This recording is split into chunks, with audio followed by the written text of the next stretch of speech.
Bonjour YouTube, on se retrouve pour une petite vidéo sur une partie que j'ai jouée récemment. Un petit thème illustré qui sera la domination de la paire de fous adverse. Parce que je dis souvent, vous m'entendez certainement souvent parler de la paire de fous et dire à quel point c'est puissant. Et bien là, dans cette partie que j'ai jouée il y a une dizaine de jours je crois, j'ai totalement étouffé les fous de mon adversaire et je vais vous montrer tout de suite comment. Alors, la partie a débuté par B3, j'aime bien souvent jouer B3 au premier coup, il y a quelques joueurs que je connais contre qui je peux m'amuser à jouer ces choses-là. C'est un peu comme Magnus Carlsen si vous le prenez au championnat du monde rapide et blitz, je crois que c'est en rapide. Contre certains adversaires, il estimait qu'il pouvait jouer B3, c'est un peu la même chose pour moi. Quand je joue sur Chess.com, il y a certains joueurs où je n'hésite pas à me dire B3 est un coup que je peux tranquillement jouer, j'aurai une partie intéressante. B3 C5, fou B2, donc on place un fou sur la diagonale. Tout de suite intéressant d'avoir un fou qui contrôle deux cases importantes du centre et qui met une petite pression sur le pion G7. Cavalier C6 est joué, et on joue E3. Alors le petit souci de ces systèmes-là, c'est que si on ne met pas le fou en fianchetto, ce fou, si on ne le met pas ici en fianchetto, il n'a pas énormément de cases où il est très utile. En E2, c'est un peu passif. En D3, souvent, ce pion D, on le garde en D2, mais on n'a quand même pas trop envie de le bloquer. On a plutôt envie de l'avancer tôt ou tard en D3. En C4, c'est pas forcément une belle case quand on a joué B3, parce que souvent le fou ne trouve pas de case quand il est attaqué. Donc souvent, ce fou va aller en B5 pour s'échanger en C6. Comme dans une Nimzo. Quelquefois d'ailleurs, un début avec B3 va finir dans une Nimzo couleur inversée. E6 joué. Alors là, E6, on peut déjà peut-être critiquer, mais c'est un développement tout à fait correct. Je joue F4. Vous voyez que j'ai une structure qui ressemble un peu à une dragon, mais de l'autre côté, parce que d'habitude, la dragon avec les noirs, vous voyez, c'est cette structure-là. Donc c'est comme si j'avais fait une dragon de l'autre côté.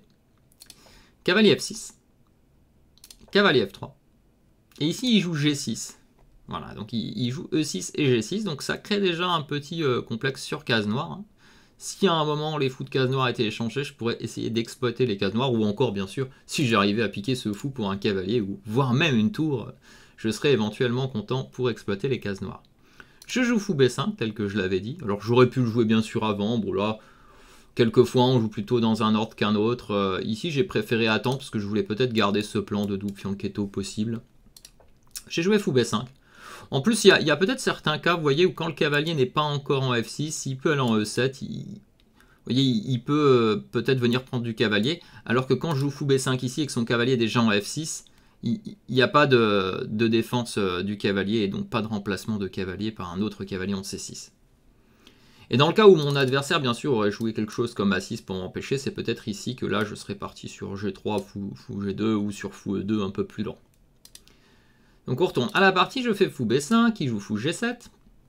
Donc il essaye de contrecarrer l'action de mon fou sur la diagonale. On peut se douter qu'à un moment il voudra déplacer son cavalier plutôt pour m'échanger les fous. Je prends en C6. Alors là, l'occasion se présente, bien sûr. Je pourrais rajouter que il peut éventuellement penser des fois à défendre avec la dame pour éviter les pions doublés. Mais là, le problème, c'est que son cavalier, à cause de ce complexe sur case noire qu'il a créé, il est obligé de défendre ce cavalier avec une pièce. Et sa dame défend le cavalier. Donc dame C7 ou dame B6 serait impossible à cause de fou prend F6, bien sûr. On pourrait lui donner des solutions, peut-être de bouger le cavalier, pour essayer peut-être de chasser mon fou plus tard, mais là c'est déjà des choses un peu évoluées. Donc on va aller voir tout de suite la partie, fou G7. J'en profite pour taper tout de suite sur le cavalier et je double les pions. Quand vous avez une structure avec des pions doublés comme cela, vous voulez en général les bloquer et éventuellement les gagner sur le long terme. Votre adversaire pourra soit les défendre en défendant le pion le plus avancé avec son pion qui est encore adjacent et qui peut défendre, plutôt que le garder en D7 pour défendre celui-ci qui sera plus facile à défendre avec une pièce certainement, et bien sûr plus difficile à attaquer pour moi. Alors, j'ai joué roc, il a joué roc, on arrive dans cette situation, donc on va reparler de ces deux pions, le but c'est de les fixer, donc souvent la stratégie quand on a le fou de case noire, c'est de mettre les pions sur case blanche, donc l'idée ça va être de mettre ces pions là, vous voyez tout, sur case blanche. Quant à l'aile roi, ils pourront rester temporairement sur case noire, parce qu'ils ont encore des possibilités de se mouvoir, et les pions sur case blanche vont bien sûr bloquer les cases blanches sur lesquelles notre adversaire aimerait jouer parce qu'il a le fou de case blanche. Son but en général à lui, dans ce style de position, c'est D5 et C4. Essayez de même sacrifier le pion. Alors bien sûr, le mieux serait de l'échanger, mais quelquefois de sacrifier pour pouvoir jouer les cases blanches par la suite, ouvrir la position pour les fous. Je joue Dame E2. Là, c'est pour éviter entre autres ce fou A6 justement. Il fait A5. Et là, il veut jouer A4 pour éliminer son pion A et en profiter pour ouvrir une colonne. Je refuse immédiatement cette possibilité avec A4. Alors bien sûr, ça affaiblit un peu B3, mais pour le moment, ce n'est pas une faiblesse, c'est défendu par le pion C2. Il joue D6, comme je l'avais dit, pour protéger le pion C5. Je joue D3, et là, il fait fou A6. Alors pour le moment, pas de C4 gênant, même si c'est peut-être envisageable en sacrifice à un moment, mais bon, pour le moment, on se dira qu'il y aura forcément B prend ou D prend qui sera bon. Je joue E4, comme je l'ai dit, tout sur blanc. On peut voir que j'ai même mis A4, donc j'ai vraiment toute cette structure sur blanc. Ici, on ne sait pas encore ce qu'on va en faire, les derniers. Je vais enlever les autres, les 3 derniers. On ne sait pas trop ce qu'on va en faire pour le moment, on ne les touchera pas. D5, clairement maintenant, il menace des idées avec C4, donc on prend tout de suite le remède, C4 soi-même. Certains vont dire, oui, mais le pion B3 est affaibli, le pion D3 aussi, c'est des pions arriérés. Oui, mais faut-il encore qu'ils puissent être attaqués. J'aurai un coup très facile qui est cavalier BD2 pour défendre en B3. Et on va voir que dans la partie, ça va se passer très simplement. Dame B6, cavalier BD2, je défends. Donc il a attaqué, je défends. Tour FD8, il vient sur une colonne qui potentiellement pourrait s'ouvrir. Je pense que la colonne semi-ouverte ne lui sert à rien pour le moment, parce que c'est juste impossible pour lui d'attaquer le pion B3 une deuxième fois. Le seul cas où il pourrait profiter peut-être, ce serait de mettre la tour devant et sacrifier la qualité, mais ça on en est encore très loin. Et là, fou prend F6, le moment important. Je pense que fou prend F6 n'est peut-être pas le meilleur coup, mais cette stratégie est très simple à mettre en place, et c'est très embêtant pour l'adversaire. Donc pourquoi pas jouer fou prend F6. L'idée étant donc qu'il se retrouve avec 2 fous, mais je ferme la position. Et vous pouvez observer maintenant, après son prochain coup fou E7, que ce fou est totalement enfermé pour le moment. Donc il est bloqué par mes pions blancs, et il est bloqué par ses pions à lui.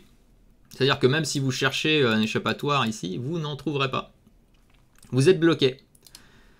Et là, qu'est-ce qui se passe quand la position est bloquée? Souvent, au centre et sur une aile, on joue sur l'autre aile. Donc j'envoie immédiatement G4 pour pousser F5 et attaquer son droit.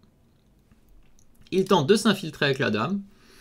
Pas inintéressant, en rentrant en C3, en prenant un moment, il peut y avoir quelque chose sur la case D3. Et je fais F5, je continue, je ne regarde pas. Pourquoi? Je ne vois pas de menace de mon adversaire, je continue mon plan. Toujours, on observe, il ne menace rien, on continue notre plan. D prend C4, il tente d'ouvrir. Ici, bien sûr, on ne veut pas rester avec un pion en D3 faible, on ne veut pas échanger son fou, donc D prend C4, bien sûr. Il a maintenant une colonne ouverte, mais vous allez voir que cette colonne ne lui servira à rien. Donc, quelquefois, on le dit beaucoup, quand il y a une colonne ouverte, il faut l'occuper. Eh bien, ce n'est pas toujours vrai. On peut aussi juste maîtriser l'action sur cette colonne et continuer son plan. Il a la colonne, il n'y a aucune action gênante dessus. Je lui laisse pour le moment, je la reprendrai plus tard. Dame C3, il tente, vous voyez, il y a peut-être une petite menace, mais la menace d'échange de dames, moi, ça m'intéresse.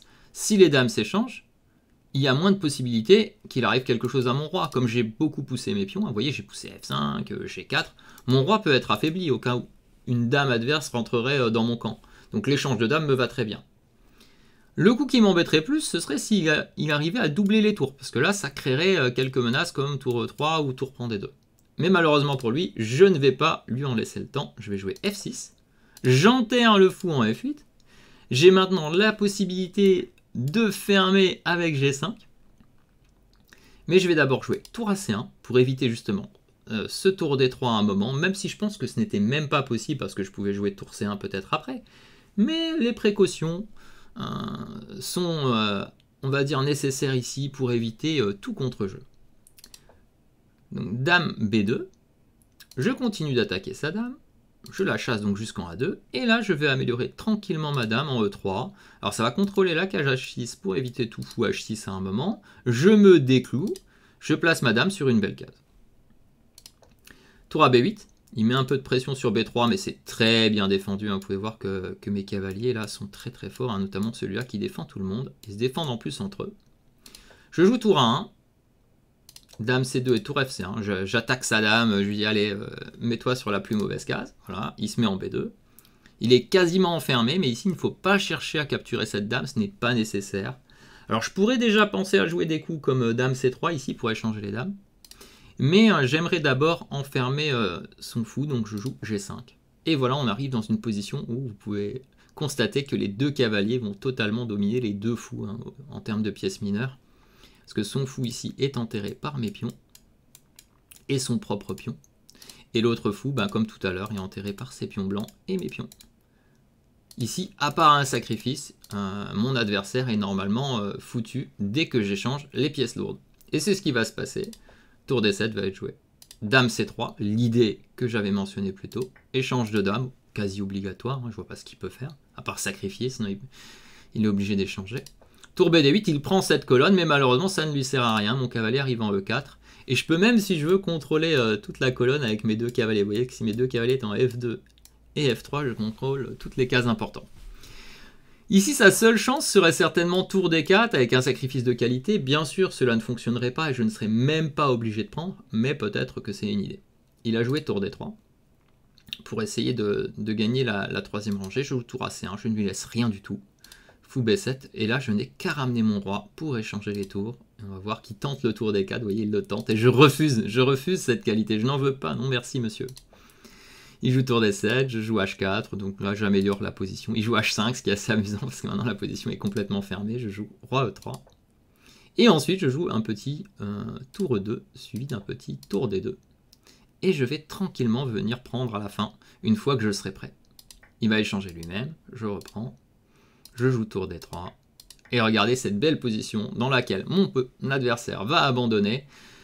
Pourquoi? Parce que je peux simplement jouer cavalier E4, suivi de roi un peu n'importe où, et cavalier E1, cavalier D3. Je vais capturer le pion C5, et petit à petit, tout va tomber, et mes pions iront à dame.